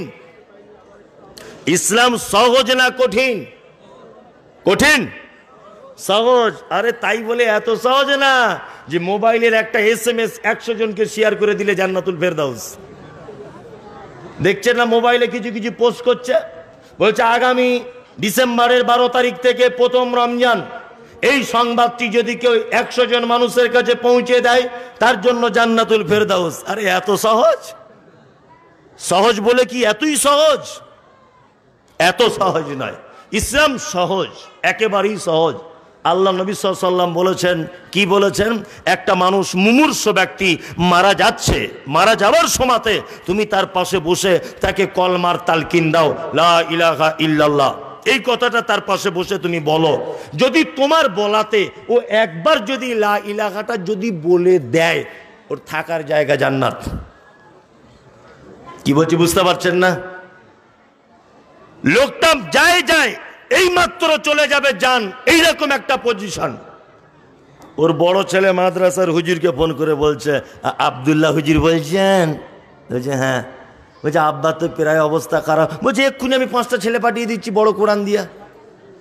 5টা ছেলে পাঠিয়ে দিল, 5 জনা গিয়ে বাপের মাথার কাছে ইয়াসিন সূরা পড়ছে খুব জোরে জোরে জোরে জোরে। ওর বাপের মরণ যদি সহজেও হতো, ওইটা করার কারণে আরো কঠিন হবে, কারণ ওটা নবীর পদ্ধতি নয়। যে কি বলছি বুঝতে পারছেন না? ওটা নবীর পদ্ধতি নয়। যে তারপরে চলে গেলাম, লোকটাকে যত দ্রুত পারবেন দাফন করে দিতে হবে, তাই না? জানাজার সালাত আদায় করবেন। জানাজার সালাতের সামনে দাঁড়িয়ে ইমাম সাহেব বলছে, যদি কেউ ঋণ করে থাকে ভাইজিকে মাফ করে দিবেন সবাই। বলছে ঠিক আছে, মাফ করে দিলাম। তারপরে বলছে মহিলাদের পক্ষ থেকে 40 খতম আর পুরুষদের পক্ষ থেকে 42 খতম, টোটাল 84 খতম হয়েছে, এর নামে বকশিয়ে দাও। ইমাম সাহেব জুত করে বকশিয়ে দিল। হয় কি হয় না? এগুলো আপনাদের এলাকা হয় না। সব কথা কিন্তু আপনাদের জন্য বলছি না। এই যে মোবাইলগুলো দেখছেন, লক্ষ লক্ষ এইরকম শুননেওয়ালা চিজ আছে বসে, এদের জন্য কিছু কথা হচ্ছে, সোশ্যাল মিডিয়াতে এরা শুনবে। হ্যাঁ, ইমাম সাহেব বলে দিল, যাই হোক, খুব দুঃখের ব্যাপার, খুব কষ্ট হচ্ছে, ওই লালচাঁদ ভাই মারা গেল। তা ওনার 3 ছেলে মিলে একটা ডিসিশন নিয়েছেন, আগামী 12 তারিখে আপনারা সকলেই আসবেন, খাওয়া দাওয়ার ব্যবস্থা করা হয়েছে। এটা অনেক জায়গা হয় কি হয় না? হয়। আমাদের আহলে হাদিসরা করে না, তবে অন্য কোথাও করলে খেয়ে আসে, তাই না? হ্যাঁ, আহলে হাদিসরা সবে বরাত করে না, তবে শ্বশুর বাড়ি তো বেদাতি, ওরা করে। কিন্তু এ মাঝে সাঝে রাতের বেলা গিয়ে গোশ পরোটা রুটি হালুয়া খেয়ে আসে। মানে খাওয়া জায়েজ, করা হারাম, তাই তো? খাওয়া জায়েজ, করা হারাম, খাওয়াও হারাম। এই যে স্থান পরিবর্তন, আমি এসব বক্তব্য অনেক দিয়েছি। স্থান পরিবর্তন, জিলাপি, এই জলসা যে তৈরি হচ্ছে, বলুন তো এটা খাওয়া জায়েজ না না জায়েজ? কথা বলুন। মানুষ কিন্তু ভয় করছে যে কি সর্বনাশ, এবার কি প্রশ্ন? আরে বলুন জোরে, জিলাপি খাওয়া এটা জায়েজ না না জায়েজ? জায়েজ। এখন এই জিলাপিটা কিনে যদি আমি কোনো মাজারে গিয়ে মানত করে দিয়ে দিই, খাওয়া জায়েজ না না জায়েজ? না জায়েজ। ইয়েস। তার মানে বোঝা যাচ্ছে গরুর গোশত জায়েজ অবশ্যই, কিন্তু ওটা যদি শবে বরাতের দিনে ওই উপলক্ষে যদি করা হয় তাহলে খাওয়া একদম যাবেন না। কেন আপনি গোশত খেতে যাবেন কেন? হ্যাঁ, শবে বরাত এটা ইসলামে নেই, বেদাত, ওটা চরম বেদাত। যারা নিজেকে সহি আকীদার মানুষ বলে দাবি করেন, যাদের মানহাজ ঠিক আছে বলে তদন্তের দাবি, আপনাদের কাছে অনুরোধ করবেন না যখন খেতেও যাবেন না। কি বলছি বুঝতে পারছেন? এগুলো সব আমল কি ভালো না খারাপ? খারাপ। খারাপ আমল আপনাকে আর কত বলবো। কিছুদিন আগে মক্কাতে ছিলাম, বুঝলেন তো, কিছু হাজি সাহেবের নাম রেখেছি খেজুর হাজি। মানে ওরা ওখানে গিয়ে শুধু খেজুর কিনে বাড়ি আসে, আর কিছু করে না, কিচ্ছু কাজ নাই। ওই যে 5 লাখ টাকা খরচা করে গেল, কি দেখে এলো?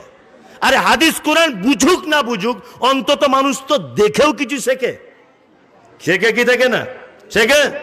প্রথমেই এহরাম বাঁধার পরে কি বলছে হাজি সাহেব? লাব্বাইক আল্লাহুম্মা লাব্বাইক, লাব্বাইক লা শারীকা লাকা লাব্বাইক, ইন্নাল হামদা ওয়ান নি'মাতা লাকা ওয়াল মুলক লা শারীকা লাক, লাব্বাইক আল্লাহুম্মা লাব্বাইক। আল্লাহ আমি উপস্থিত হয়ে গেছি, আমি হাজির হয়ে গেছি। লা শারীকা লাকা লাব্বাইক, আল্লাহ তোমার কোনো শরীক নাই, তুমি একচ্ছত্র মালিকানার মালিক। তুমি সারা পৃথিবীর ভূমণ্ডল নবমণ্ডলে যা কিছু আছে, লা শারীকা লাক, তোমার কোনো শরীক নাই। হাজি সাহেব মক্কাতে তালবিয়া পাঠ করে আসার পরে এইখানে আবার এসে বলছে মেজো হুজুরের মাজারে যাব। এইখানে এসে বলছে মেজো হুজুরের মাজারে যাচ্ছি। হ্যাঁ, এ কেমন হাজি? হ্যাঁ, নবীজি বলেছেন জমজমের পানি পান করো, এতে উপকার আছে।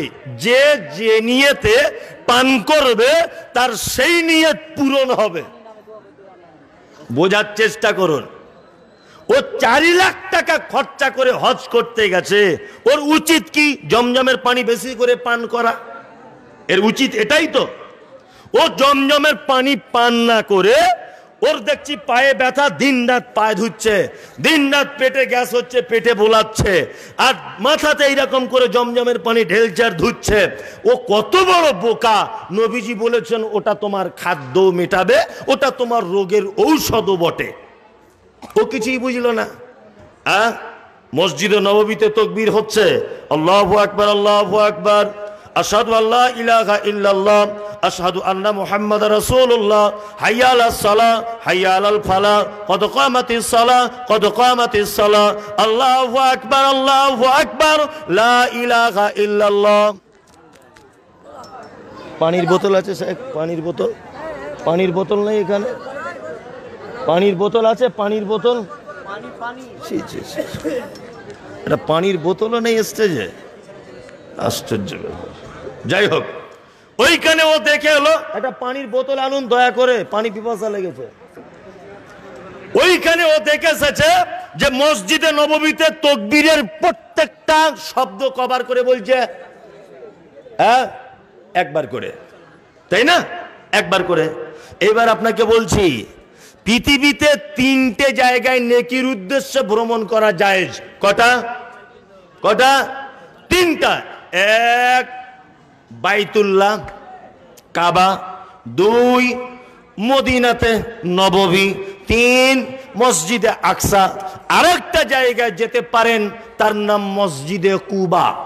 নবীজি বলেছেন কেউ যদি বাড়ি থেকে ওযু করে মসজিদে কুবাতে গিয়ে যদি 2 রাকাত সালাত আদায় করে, একটা মানে কবুল উমরার সমপরিমাণ নেকি তার আমলনামাতে লিখে দেওয়া হবে।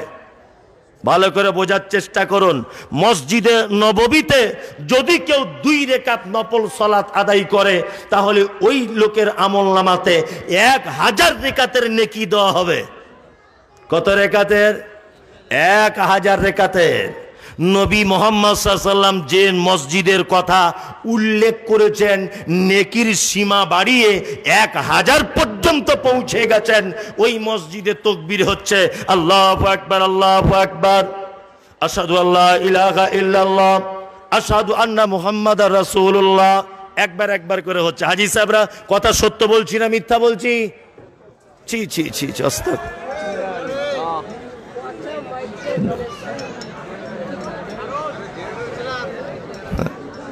মানে আজকে যা মাইক হয়েছে, সাংঘাতিক ব্যাপার। যাই হোক, ভালো মন্দ কিন্তু আমি বলিনি, আপনি বুঝে নেন। ভালো মন্দ বললেও গরিব মানুষ, ওর ব্যবসা আটকে যাবে, আমি কথা বলবো না।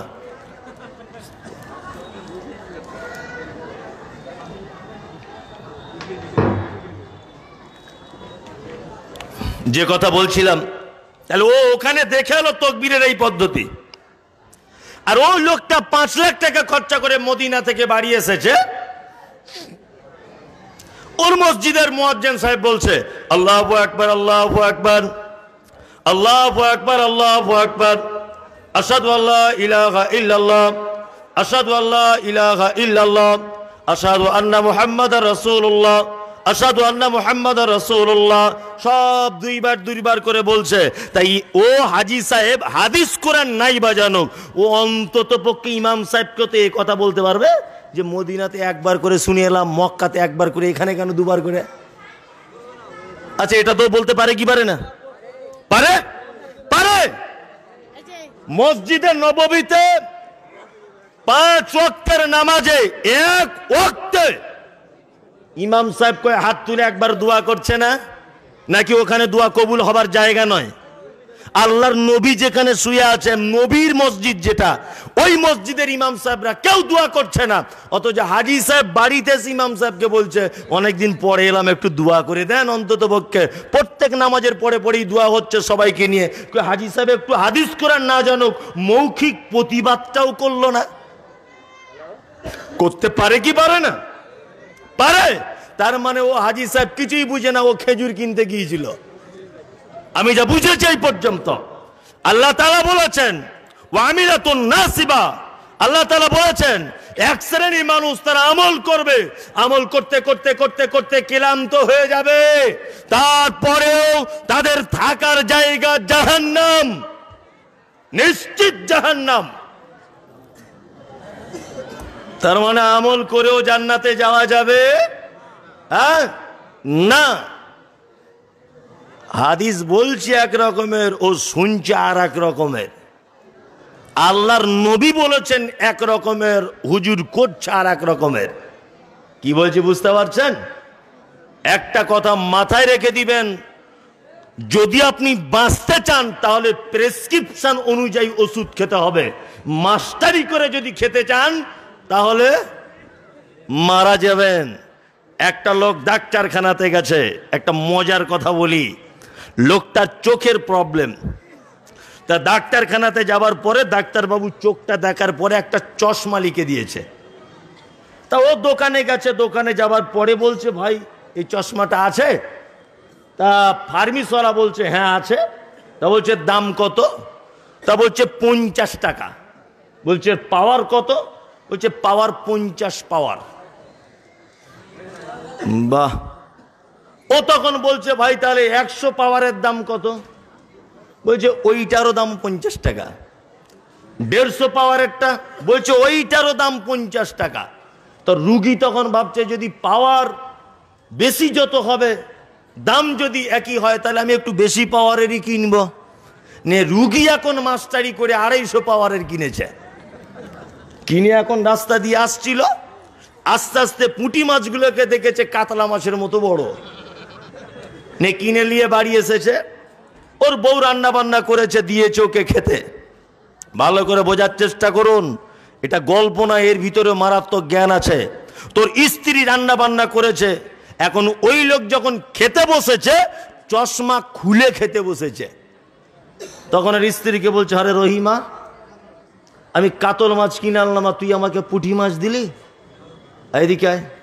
এখন কান পাটিতে মেরেছে একদম 440 ভোল্টেজ একটা চর। ওর বউ তো একদম পাই পাই করে ঘুরে পড়েছে। বিয়াদব, বড় মাছটা নিশ্চয় তোর ভাইদের বাড়িতে রেখে এসছিস আর ছোট মাছ রান্না করেছিস। 3-4 দিন এইরকম দুর্ঘটনা খুব ঘটছে, খুব ঘটছে। এখন বউটা 3-4 দিন ধরে মার খাচ্ছে আর স্বামীটা মারছে। স্বামী তখন মনে মনে ভাবছে তো সাংঘাতিক মুশকিল, আগে তো কোনো দিন মার খেত না, এখনই বা কেন মার খাচ্ছে, নিশ্চয়ই কোনো গন্ডগোল হচ্ছে। চশমাটা নিয়ে প্রেসক্রিপশন নিয়ে ডাক্তারের কাছে গেছে। বলছে ডাক্তারবাবু এতদিন ভালো ছিলাম, কিন্তু আপনার চশমা পড়ার পরে কিন্তু আমার বউ খুব মার খাচ্ছে, কারণ কি ভাই? তখন ডাক্তার প্রেসক্রিপশন দেখে বলছে তো কঠিন ব্যাপার ভাই, আপনি এই চশমা কোথা থেকে কিনলেন? বলছে কেন, আমি তো কিনেছি ফার্মেসিওয়ালার থেকে। তা বলছে আমি তো এই পাওয়ারের চশমা লিখিনি ভাই, সর্বনাশ। তা বলছে কেন? বলছে 50 পাওয়ারের লিখেছি আমি, আপনি তো 250 পাওয়ারের পড়েছেন। তখন রুগী বলছে, ডাক্তার বাবু দাম তো একই তো দাম, ওই জন্য 250 পাওয়ারটার কিনেছি। ডাক্তার বলছে 250 পাওয়ারে তবু তোমার বউ মারি খাচ্ছে, আর যদি 50 পাওয়ার বাড়তে বউ তালাক হয়ে যেত। তার মানে বোঝা যাচ্ছে প্রেসক্রিপশন ডাক্তার যেটা করেছে ওই অনুযায়ী রুগীর ঔষধ খাওয়া লাগবে। একটু যদি এদিক ওদিক হয়ে যায় রুগী মারা যেতে পারে। সমাজের প্রেসক্রিপশন করেছেন, হাদিস এবং কোরআনের হাদিসের প্রেসক্রিপশন করেছেন, ইবাদতের প্রেসক্রিপশন করেছেন, আমলে সলেহ এর প্রেসক্রিপশন করেছেন কে? মুহাম্মদ সাল্লাল্লাহু আলাইহি ওয়াসাল্লাম। যদি আপনি এই প্রেসক্রিপশন ছাড়া অন্য কোন রাস্তাতে কোন ডাক্তারের শরণাপন্ন যদি হন, আপনার থাকার জায়গা জাহান্নাম। আল্লাহ তাআলা বলেন, আমিলাতুন নাসিবা তাসলা নারান হামিয়া। এক শ্রেণীর মানুষ তারা আমল করবে, আমল করতে করতে নাসিবা, এক পর্যায়ে তারা ক্লান্ত হয়ে যাবে, তারপরেও তাদেরকে ধরে জাহান্নামের ভিতরে ঢুকিয়ে দেওয়া হবে। এরা আবার কারা? এরা হচ্ছে তারা যারা শবে বরাতের রাত্রিতে হাদিস বার করেছে 100 রাকাত নামাজ পড়লে জীবনের সব গুনাহ ক্ষমা হয়ে যায়। এরা হচ্ছে তারা। আল্লাহু আকবার। খুব সাবধান, আমল করার আগে খুব সাবধান। কিছু মানুষ আছে তো সহিহ হাদিসের কথা বললেই মাথায় আগুন ধরে যায়। যায় কি যায় না? যায়। পড়ে দেখতে বলছে, আরে 100 টাকা দিন।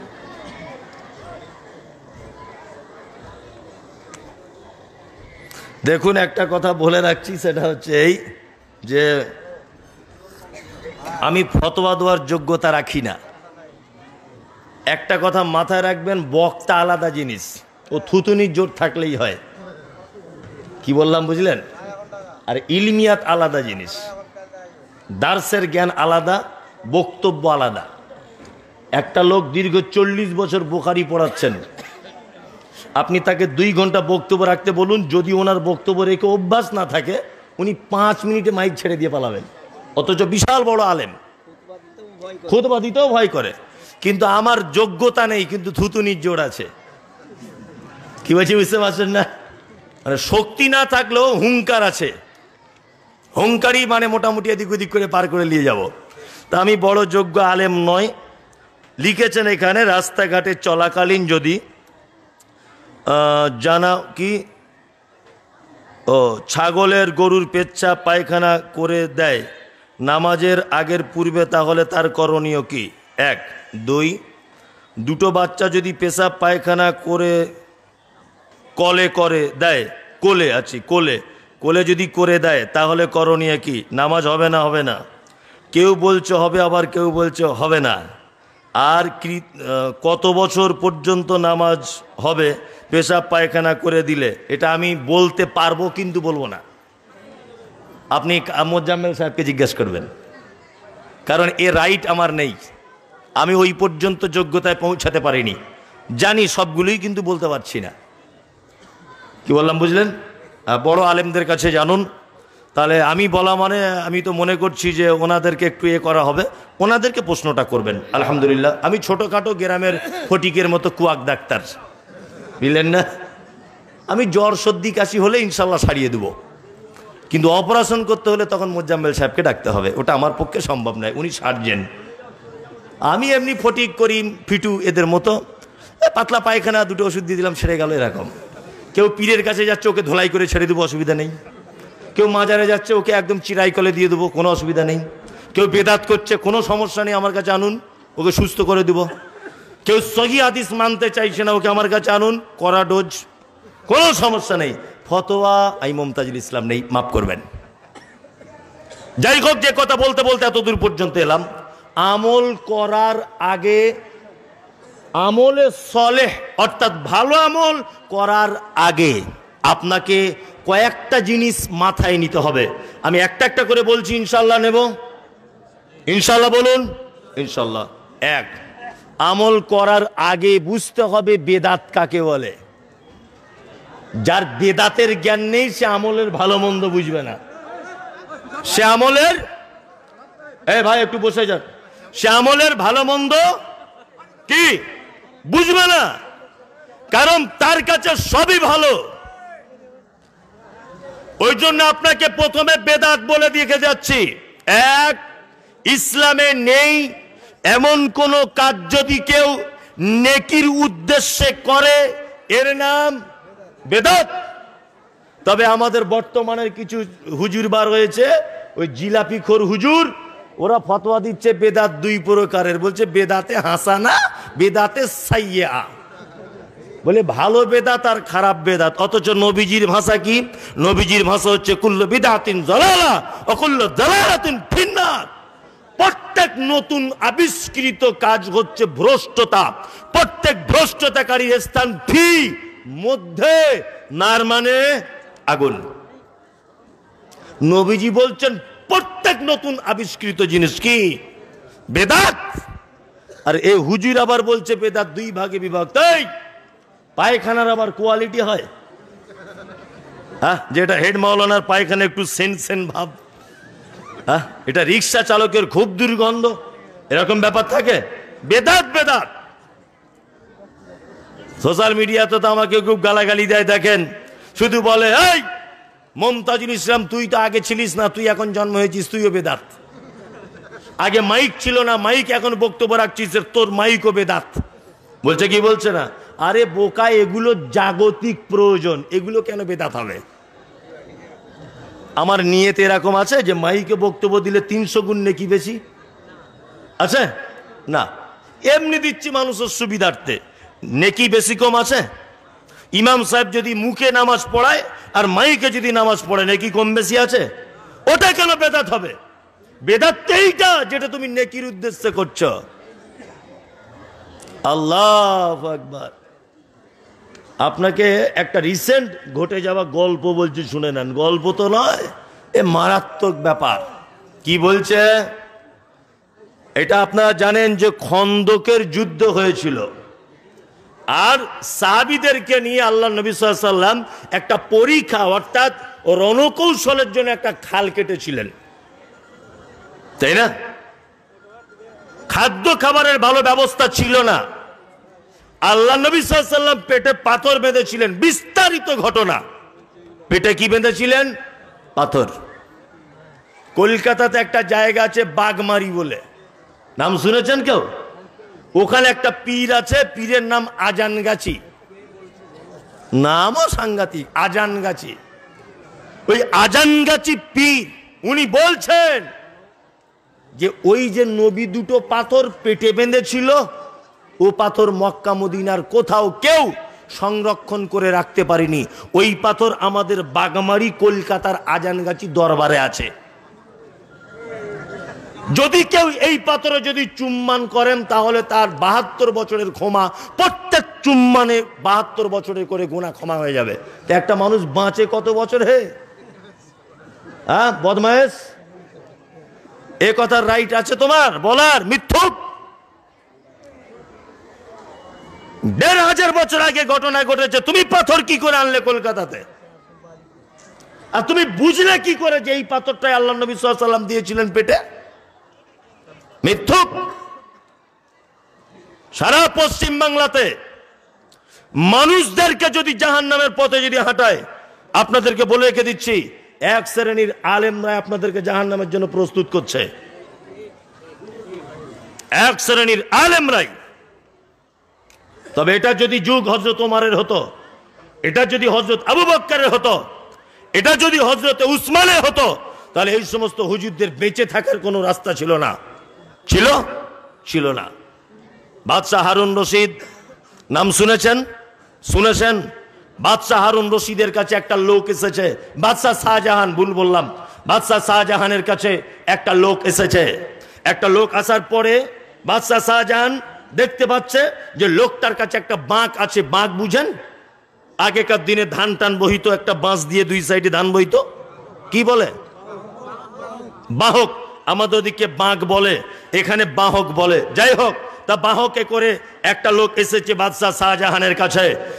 লোকটার দিকে তাকিয়ে বাদশাহ শাহজাহান দেখছে তার বাহকের একদিকে একটা খাঁচা আছে, আর একদিকে একটা খাঁচা আছে।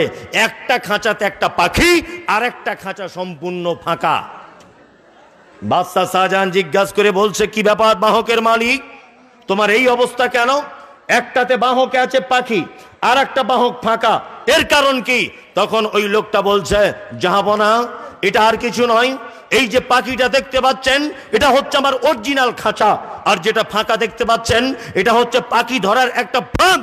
আমি মহা জঙ্গলের গভীরে গিয়ে আমি কি করি, এই পাখিটাকে খাঁচার ভিতরে রেখে দিই, ও তার নিজের ভাষাতে ডাকে। আর এই যে খাঁচাটা দেখতে পাচ্ছেন এটা খাঁচা নয়, এটা পাখি ধরা ফাঁদ। ওই ফাঁদটাকে সাইডে রেখে দিই, ওর ডাকে ও যখন কুহু কুহু কুহু এইরকম করে যখন ডাকে, ওর স্বজাতির পাখিরা তার ডাক শুনে তার সঙ্গে দেখা করতে আসে। আর ওইটার ভিতরে মাথা দিতে গিয়ে, ওর সঙ্গে দেখা করতে গিয়ে কোনো রকম ভাবে ওই খাঁচার ভিতরে আটক হয়ে যায়। আর আমি মজা করে পাখিগুলোকে ধরে কেটে বেশ লঙ্কা মরিচ দিয়ে রান্না করে জুত করে প্রতিদিন খাই। বাদশাহ শাহজাহান বলছেন, ওই পাখির মালিক, ধমকি দিয়ে ডাকছেন। লোকটা কাঁপতে কাঁপতে বাদশার সামনে গিয়ে বলছে, কি হলো বলুন। তখন লোকটিকে বলা হচ্ছে, পাখিটা বার করো খাঁচা থেকে। পাখি বার করে দেওয়া হলো। বাদশাহ শাহজাহান বলছে, বড় একটা তলোয়ার দাও।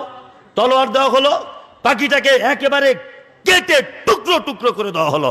লোকটা তখন বলছে, হুজুর আপনি কি সর্বনাশ করলেন, আমার একটাই পাখির দ্বারাতে আমি রুজি করে করে খেতাম, এর দ্বারাতে ফাঁদে অন্য পাখিগুলো আসতো আর আমি ধরে ধরে খেতাম। বাদশাহ শাহজাহান বলছে, শোনো, ওই পাখিকে বাঁচিয়ে রাখা উচিত নয়। যে পাখি মিথ্যা অভিনয় করে, মিথ্যা কুহু কুহু করে ডেকে তার স্বজাতিকে মালিকের ফাঁদে ফাঁসিয়ে দেয় আর খাবার উপযুক্ত করে দেয়, এই মুনাফেক, এই গাদ্দার পাখিকে পৃথিবীতে বাঁচিয়ে রাখার কোনো সুযোগ নেই।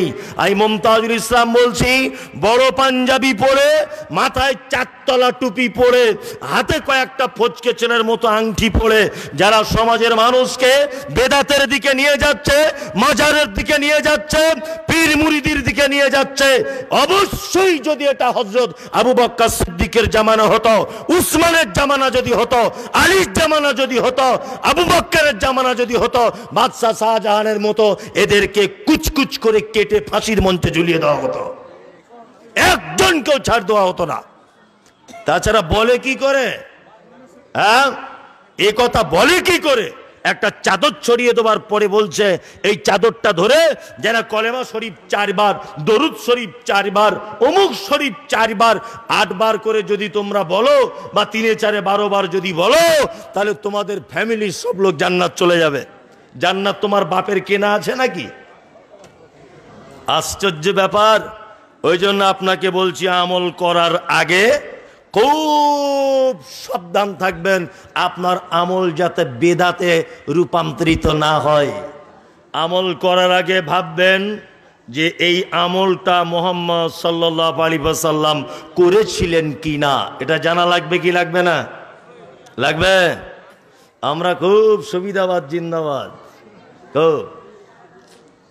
একটা লোক ডাক্তারখানাতে গেছে, একটা কথা বলছি, ডাক্তারখানাতে যাওয়ার পরে ডাক্তার বলছে, তোমার হয়েছে কি? বলছে, ডাক্তারবাবু আমার কোনো রোগ নেই, তবে আমার ওজন বেড়ে যাচ্ছে, খুব খুব ওজন বেড়ে যাচ্ছে। তা ডাক্তার জিজ্ঞাসা করছে, ভাই তুমি সকালে উঠে কি খাও? বলছে, সকালে উঠে 20টা গরম রুটি খাই আর 2 কেজি তরকারি। বোঝার চেষ্টা করুন, গল্প নয়, এতে শিক্ষা দিচ্ছি। বলছে দুপুরে বলছে দুপুরে হুজুর ওই 20টা রুটি আর 2 কেজি তরকারি। রাতে বলছে তাই। ডাক্তার তো শিক্ষিত মানুষ, এখন ও ভাবছে যে সারাদিনে 60টা রুটি খায় আর 6 কেজি তরকারি খায়, এর চেহারা কোনোদিন কমানো সম্ভব? সম্ভব নয়। ডাক্তার সব কিছু শোনার পরে 500 টাকা ফি নিয়েছে আর প্রেসক্রিপশন করে দিয়েছে বেশ জুত করে। ও তো ইংরাজি পড়তে জানে না, ফার্মেসি এসে দেখিয়েছে, ফার্মেসিওয়ালা থেকে বলছে, ভাই তোমার কোনো ওষুধ লেখা নেই। তো বলছে, তাহলে কি লিখলো? 500 টাকা ঝেড়ে দিয়েছে ডাক্তার, কি লিখলো তাহলে? ঘোড়ার ডিম। তা বলছে, সকালে 10টা রুটি 1 কেজি তরকারি, দুপুরে 10টা রুটি 1 কেজি তরকারি, রাতে 10টা রুটি, 1 কেজি তরকারি, 1 মাস পরে আবার যেতে বলেছে। তা লোকটাই ঠিক মোটামুটি 60টা রুটি খেত, ওখানে এখন খাচ্ছে কটা? 30টা। তরকারি 6 কেজির জায়গায় কতটা হলো? 3 কেজি। লোকটা আবার 1 মাস পরে ডাক্তারের কাছে গেছে। আগের মাসে ছিল 95 কেজি, এ মাসে উঠে দেখছে 100 কেজি। ডাক্তারের তো মাথায় বজ্রপাত পড়েছে, কি ব্যাপার? আগের মাসে 95, এ মাসে আবার 5 কেজি বেড়ে গেল, অথচ রুটি 30টা কমেছে প্রতিদিন। ডাক্তার অবাক, ডাক্তার রোগ খুঁজে পাচ্ছেন না, সমস্যা কোথায়। আবার 500 টাকা নিল, আবার লিখে দিয়েছে সকালে উঠে 5টা রুটি, দুপুরে 5টা, আর রাতে 5টা। 1 মাস পরে দেখা করো, আবার 500 টাকা ঝেড়েছে। নিয়ে লোকটা এই 15টা রুটি 1 মাস খেয়ে আবার ডাক্তারের কাছে গেছে। ডাক্তারের পাল্লাটে উঠে দেখছে এবার 110 কেজি। ডাক্তারের তো মাথা আরো খারাপ, যে আমার যা বিদ্যা বুদ্ধি ছিল সব শেষ। লোকটা পাল্লার দিকে তাকিয়ে বলে, যাই বদমাইশ, হারাম করবে, বেঈমান, বিশ্বাসঘাতক, ছোট লোক, তাকার বাঁদর, ইতর, শুয়োর, কুকুর। আমাদের এই চাঁচলে বা ওই সামচিতে একবার তোকে যদি পাই, তোমার পাছার চামড়া তুলে দেবো। ডাক্তার না ঘোড়ার ডিম তুমি? ফালতু কাজ। আমার তুমি 3 বারে 1,500 টাকা ঝেড়ে দিয়েছ, কোনো কাজ নেই। ডাক্তার শিক্ষিত মানুষ, খুব শিক্ষিত ডাক্তার, শিক্ষিত মানুষ। তখন লোকটা যখন গাল দিতে দিতে চলে যাচ্ছে, তখন ডাক্তারবাবু বলছে, এই ভাই, আমি যে প্রেসক্রিপশন করেছি এতে করে কিন্তু রোগ ভালো হওয়ার কথা। তা ভাই আপনার কাছে একটা জিনিস জানতে চাচ্ছি, আপনি রুটি বানাচ্ছেন কেমন করে, এটা বলুন তো একটু। রুটিটা পাকাচ্ছেন কেমন করে? ও তখন বলছে, কেন, ওই 60টা রুটি করতে যতটা ময়দা লাগতো অতটা ময়দা এখন 15টা রুটি করি। কি বলছি বুঝতে পারছেন? মানে ও রুটি কমিয়েছে, ময়দা কমায়নি। অনেক মানুষ আছে, অনেক মানুষ আজও পর্যন্ত সাইনবোর্ড লাগিয়ে দিয়েছে, আমি আহলে হাদিস। আহলে হাদিস মানে ও সব কিছু মাপ। অথচ ওর নতুন বেটা যেটা হয়েছে, নতুন বেটা, ওর মা বলে দিয়েছে রাতের বেলা ডুকরে ডুকরে কাঁদে, একটা হুজুরের কাছে গিয়ে তাবিজের অন্তত পক্ষে বেঁধে দেয়। এখনো পর্যন্ত কাতলামারিতে খুঁজলে, মানে কি বলবো, আপনার 50% বাড়িতে বাচ্চাদের হাতে দেখবেন লাল সুতো দিয়ে তাবিজ, কালো সুতো দিয়ে তাবিজ, গলায় বাঁধুলি আছে না নেই? আছে। অনেক কাতলামারিতে না থাকুক, এটা আছে না নেই? শিরক পৃথিবীর মারাত্মক পাপ, জঘন্য পাপ। এই পাপ এখনো পর্যন্ত আমরা ছাড়তে পারিনি। আল্লাহু আকবার। তার মানে আমরা রুটির সংখ্যায় কমিয়েছি, ময়দা কমাতে পারিনি। মানে আহলে হাদিস সাইনবোর্ড দিয়ে দিয়েছে, এখনো শিরকের মতো ভয়াবহ পাপ ছাড়তে পারিনি। আল্লাহ আপনাকে আমাকে সকলকেই এই ভয়াবহ পাপ থেকে বাঁচার তৌফিক দান করুক, আমিন। আমলে সালেহ, কয়েকটা ভালো আমল আপনাদেরকে বলে বক্তব্য শেষ করে দেবে ইনশাল্লাহ। আমার টাইম প্রায় তো অনেক হয়ে গেল, 1 ঘন্টা 40 মিনিট। তারপরেও এটা মাদ্রাসার উন্নতি কল্পে জলসা, যদিও আমি আদায় করি না, আদায় করা ছেড়ে দিয়েছি। আদায় করি প্রত্যেক মাদ্রাসারই জন্য করি। আমার মাদ্রাসাও আছে, মহিলা মাদ্রাসা, সোশ্যাল মিডিয়া দেখেছেন, তার জন্য আদায় করি। আগে খুব আদায় করতাম। আসলে সত্যি এটা খুব মানে খারাপও লাগে যে আমাদের মানুষের ভিতরে কিছু এমন সিস্টেম চালু হয়েছে যে নাম করে সুর করে করে বানিয়ে বানিয়ে দোয়া না করলে মানুষ দান দেয় না। আছে না? আছে, আমাদের মাদ্রাসাতেই আছে, সব মাদ্রাসাতেই আছে। এটা নাম বলবে, ও গো আল্লাহ দয়াময়, দয়ারি সাগর, জান্নাতে ঢুকিয়ে দাও। মানে এমন দোয়া করছে যে জান্নাতের জায়গা নেই, মানে ঠেলিয়ে মেলে এদিক ওদিক করে ব্ল্যাক লাইনে ওকে ঢোকাচ্ছে আর কি, এরকম ব্যাপার। এমন দুয়ার ঢং, এ তো হাদিস কোরআন একদমই সাপোর্ট করে না। করে? করে না, একদমই এটা হাদিস কোরআন সাপোর্ট করে না। দান অবশ্যই দোয়া করুন, আল্লাহুম্মা সাল্লি আলাইহি আল্লাহুম্মা বারিক আলাইহি, এই দোয়া করুন। এতটুকু বলুন, আল্লাহ তার মালে বরকত দিক, আল্লাহ তার জানে বরকত দিক, আল্লাহ তার রুজিতে বরকত দাও, তার পরিবারে শান্তি দাও, এতটুকু বলুন। এটা মাদ্রাসার দান, অবশ্যই আদায় আপনার জন্য করব, কোনো টেনশন নেই। আমি দুটো একটা ভালো আমলের কথা বলে দেব, আজকে থেকে মানবেন ইনশাল্লাহ। ওই কারা কারা হিসাব করে হাত তুলিয়েন, বলবো ঠিক আছে, দেখি যেন মুনাফিকি করিয়েন না বক্তব্যের সাথে। এক, আল্লাহ নবী সাল্লাল্লাহু আলাইহি ওয়াসাল্লাম বলেছেন একজন মুসলমান আর একজন মুসলমানের উপরে 5টা হক রাখে, যদিও আর একটা রওয়ায়াতে এসেছে 6টা হক রাখে। এক, রদ্দুস সালাম, তোমার সঙ্গে কারোর দেখা হলে তুমি বলবে আসসালামু আলাইকুম। ইনশাল্লাহ আজকে থেকে বলবো। আপনার ছেলে ইংলিশ মিডিয়ামে যায়, আলহামদুলিল্লাহ, এতে আমি খুব খুশি, খুব খুশি। আপনার ছেলে শুনেছি খুব ইংরাজি বলতে শিখেছে, ঘন ঘন বলছে গুড মর্নিং, গুড মর্নিং, মিষ্টি মিষ্টি করে গুড ইভিনিং, গুড আফটারনুন, সাংঘাতিক, ওয়েলকাম, কাম ইয়ার, সাংঘাতিক ব্যাপার ওর। আর ওর বাপ শুধু বলছে দেখ ইংরাজি দেখ, কি করলি সারা জীবন, আলিফ বা তাসা, দেখ ইংরাজি দেখ, পারবি এরকম বলতে?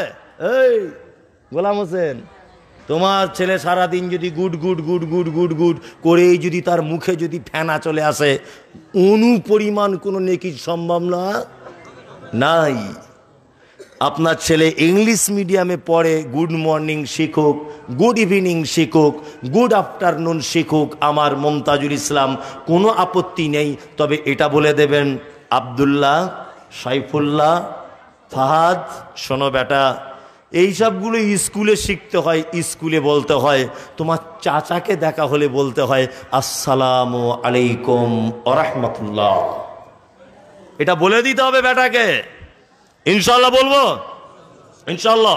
দুই, ইয়াদাতুল মারিজ, পাড়ায় কেউ অসুস্থ হলে তাকে দেখতে চলে যান। অবশ্যই এটা একটা ভালো কাজ, মারাত্মক ভালো কাজ। কত ভালো কাজ! আমাদের নবী মুহাম্মদ সাল্লাল্লাহু আলাইহি ওয়াসাল্লাম তিনি বলেছেন যে কোনো মানুষ যদি মাগরিবের সময়তে কোনো মানুষকে অসুস্থকে যদি দেখতে যায়, গিয়ে যদি তার জন্য এই দোয়া করে লা বাসা তাহুরুন ইনশাআল্লাহ, আরও হাদিসে বর্ণিত অনেক দোয়া আছে, সে যাবে, আপেল আঙ্গুর বেদানা কিছু নিয়ে যেতে হবে না। পাড়া প্রতিবেশী কেউ অসুখে পড়ে আছে, ও তার সঙ্গে দেখা করতে যাবে, তার মাথাতে গায়ে হাত বুলিয়ে এই পরামর্শ দিবে, ভাই কোন ডাক্তারকে দেখাচ্ছ? না আমি হরিপদকে দেখাচ্ছি। বলছে না ওখানে দেখাতে হবে না, মালদাতে গিয়ে দেখাও। এই পরামর্শ দিবে আর মাথায় হাত বুলিয়ে দিয়ে বলবে লা বাসা তাহুরুন ইনশাআল্লাহ, ভাই তুমি টেনশন করো না, আল্লাহ তোমাকে ভালো করে দিবে। নবীজি বলেছেন যদি কেউ সন্ধ্যাবেলাতে এই দোয়া করে কোন রোগীর জন্য আর অসুস্থকে যদি দেখতে যায়, তারপর দিন সকালে সূর্য ওঠার আগ পর্যন্ত ফেরেশতারা ওই লোকের জন্য কল্যাণ কামনা করে। এ কি চারটিখানি বড় ব্যাপার? যদি কেউ সকালে যায়, সন্ধ্যা বিপরীত। নাম্বার 3, ইজাবাতুদ দাওয়াতি, কেউ দাওয়াত দিলে গ্রহণ করতে হবে। ইনশাল্লাহ করব। আরে বাবা, ইনশাল্লাহ মানে সাংঘাতিক ব্যাপার। গরুর গোস্ত পেলে দাওয়াত মানে একদম প্যান্ডেল ফেড়ে দিয়ে চলে যাবে। ওই তো দেখছিলাম ওইখানে একদম গেট চিড়ে দিচ্ছে এরকম করে, কি আশ্চর্য ব্যাপার, মনে হচ্ছে গরুর গোস্ত চোখে দেখেনিও। কি আশ্চর্য ব্যাপার! মানে সত্যি কিছু কিছু এলাকায় বা কিছু কিছু দেশের একটা নিজস্ব বৈশিষ্ট্য আছে।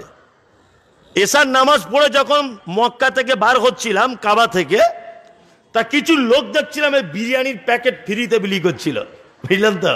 আর বাঙালিরা গিয়ে দেখছি জাম মারছে, মানে কি এক অপরের কাঁধে উঠে লাফিয়ে চলে যাচ্ছে আর কি। আর ওরা ক্যামেরা করছে আর হাসছে, মনে মনে করছে জীবনে মনে হয় বিরিয়ানি চোখে দেখেনি। আশ্চর্য ব্যাপার, এগুলো নিজের চোখে দেখা। মানে এমন জাম্পিং করছে যে এক প্লেটে একটা বিরিয়ানি পাওয়ার জন্য। আল্লাহু আকবার।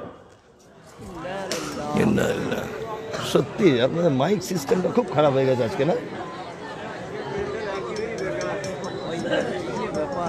আল্লাহ জানে।